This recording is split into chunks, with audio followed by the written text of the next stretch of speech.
इस वीडियो में हम डिस्कस करेंगे बैकग्राउंड वेरिफिकेशन के बारे में।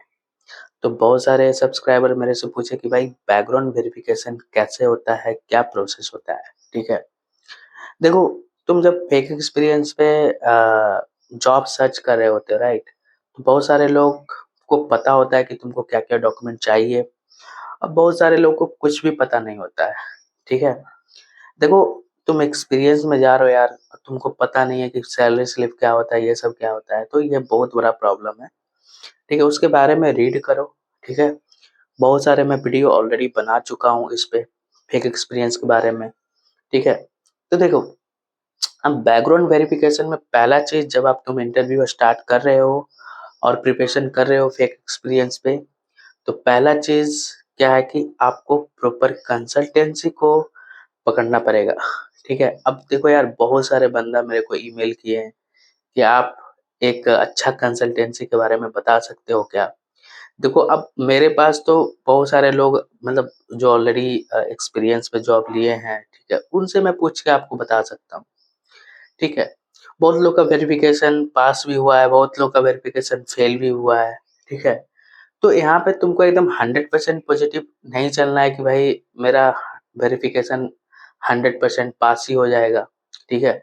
तुमको वहाँ पे थोड़ा-सा 1% और 2% तो तुमको रिस्क लेके चलना पड़ेगा, ठीक है? अब देखो, पहला चीज़ है कि कंसल्टेंसी को अच्छे से मतलब आप आर-एन-डी करो, क्योंकि आपको कंसल्टेंसी वाले पैसा लेगा और प्रॉपर डॉक्यूमेंट आपको नहीं देगा, तो it will create a problem, ठीक है? अब देखो, पहला चीज़ है कि यहाँ पे लोग फँसते हैं कि डेटा मान लो कि तुम्हारा इन्फॉर्मेशन सही से नहीं है, तुम्हारा ऑफर लेटर में तुम अपना रिज्यूमे कुछ और लिखे हो और ऑफर लेटर में कुछ और लिखे हो, तो ये सब चीज़ पे ध्यान देना है, ठीक है? तुम्हारा सीटीसी क्या है, तुमको इन हैंड कितना मिलता है, ये सब चीज़ पे तुमको ध्यान देना है, ठीक है? देखो, पहला तुमको डॉक्यूमेंट जो प्रोवाइड करेगा कंसल्टेंसी वो है ऑफर लेटर, ठीक है? ऑफर लेटर अच्छे से एक बार पढ़ लो, कोई मिस्टेक किया है कि नहीं, टाइपो मिस्टेक होता है। फिर आपके पास 3 मंथ का और 6 मंथ का पे स्लिप होना चाहिए। जनरली आप 3 मंथ का रखो, मोस्टली कंपनी 3 मंथ का करंट पे स्लिप माँगता है, ठीक है? इतना से तुम इंटरव्यू स्टार्ट कर सकते हो। अगर तुमको जॉब मिलता है, तो वेरिफिकेशन के लिए कंपनी और डॉक्यूमेंट माँगेंगे, ठीक है? पहला तो तुम्हारा ये तो ऑफर लेटर और पे स्लिप तो है ही। अब मान लो कि तुम्हारा 6 महीना का बाद लगा जॉब, तो तुम्हारा तो पे स्लिप चेंज होगा। बहुत सारे मिस्टेक करते हैं कि सेम पे स्लिप डाल देते हैं, करंट पे स्लिप, ऐसा नहीं करना है। करंट पे पे स्लिप फिर से माँगो, वो देगा, ठीक है? उसके बाद आपके पास रिलीविंग लेटर होता है, फिर होता है एक्सपीरियंस लेटर होता है, ठीक है? वहाँ पे आपको एक लिस्ट होगा, जब आप कंपनी से आपको कन्फर्मेशन आएगा कि भाई यू आर सेलेक्टेड, तो ये सब डॉक्यूमेंट चाहिए वेरिफिकेशन के लिए, ठीक है? जो-जो डॉक्यूमेंट चाहिए वो कंसल्टेंसी से बोलो भाई हमको ये डॉक्यूमेंट चाहिए। देखो, बहुत सारा मैं वीडियो ऑलरेडी बना चुका हूँ पीएफ और बैंक स्टेटमेंट पे गाइस, और एक फॉर्म 16 होता है, तो फॉर्म 16 तो तुम्हारे पास होना ही चाहिए। ऑलमोस्ट कंपनी ये प्रोवाइड करता है, ठीक है? अब देखो, यहाँ पे बैंक स्टेटमेंट और पीएफ का देखो, ये डिपेंड करता है सामने वाली कंपनी पे। अगर जो एमएनसी टॉप लेवल की कंपनी होता है, बहुत लोग, अगर तुम बोलते हो कि नहीं भैया हम स्टार्टअप में काम कर रहे हैं, मेरे पास पीएफ अकाउंट नहीं है, बैंक स्टेटमेंट तुमको कंपनी डमी बना के दे देगा। लेकिन मैं इस बात को बार-बार इस चीज़ को हाइलाइट करता हूँ, अच्छा कंसल्टेंसी तुमको गाइडेंस देगा कि तुमको किस कंपनी में जाना है, किस कंपनी में हम सपोर्ट करेंगे, किस कंपनी में हम नहीं करेंगे, ठीक है? अब तुम कंसल्टेंसी बोल दिया कि भाई हम टीसीएस में तुमको सपोर्ट नहीं करेंगे, उसका रीज़न है हम बताएँगे, और इन्फोसिस में सपोर्ट नहीं करेंगे, और तुम सेम कंपनी में जा रहे हो, तो तुम फँसोगे ना। तो कंसल्टेंसी वाले का बात मानो। तुम बोल रहे हो भाई कॉल्स नहीं आ रहा है, भाई आएगा कॉल। बहुत सारी कंपनी है, तुमको यार वेट करना पड़ेगा, ठीक है? खाली टाइम बैठो मत, स्किल डेवलपमेंट पे काम करो, ठीक है? तो ये सब तुमको डॉक्यूमेंट डम्मी देता है कंसल्टेंसी वाले। मतलब आपको एक्सपीरियंस लेने से पहले ये सब चीज़ आप पूछ लेना, भाई तुम दोगे, अगर कंपनी माँगेगा तो तुम दे पाओगे, और सपोर्ट कर पाओगे कि नहीं। अगर नहीं बोलता है तो कुछ और कंपनी को देखो, क्योंकि सब बहुत सारे कंसल्टेंसी है कि डमी डॉक्यूमेंट बना के देगा। अब क्या होता है कि मान लो कि एक तुम यूएस की कंपनी, इतनी सारी भाई कंपनी है कि मेरे पास भी लिस्ट नहीं है।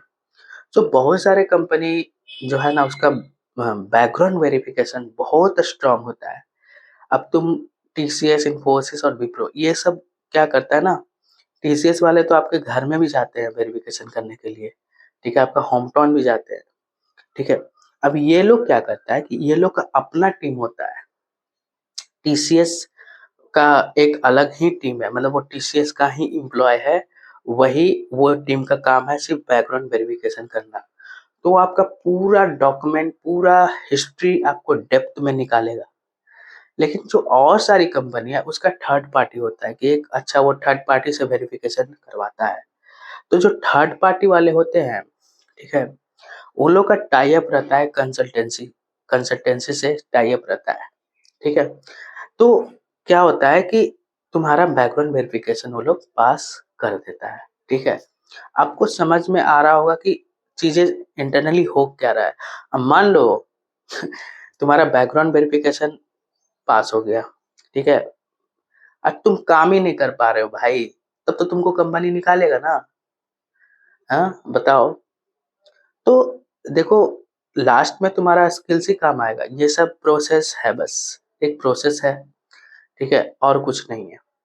होप इस वीडियो में तुमको समझ में आ गया होगा बैकग्राउंड वेरिफिकेशन वगैरह क्या है, यू नो, कैसे वेरिफिकेशन लोग करता है। तो वो लोग को थर्ड पार्टी, आप कंसल्टेंसी वाला तुमसे पैसा लेता है, वो थर्ड पार्टी को भी पैसा देता है कि भाई ये मेरा कैंडिडेट है, ठीक है, इसका बैकग्राउंड वेरिफिकेशन पास करो, ठीक है। अब तुम काम ही नहीं कर पाओगे। मैं बहुत सारे केस में देखा हूँ कि एक बंदा है टेक्निकली वेरी गुड, उसका एक अच्छा फीडबैक आया क्लाइंट से, बट बाद में मैनेजमेंट बोलता है कि भाई ये बंदा फेक है। मैनेजर और मैनेजमेंट में फाइट हो गया, तो फेक है तो हमको क्या करना भाई, हमको ये काम तो बंदा दे रहा है, ठीक है।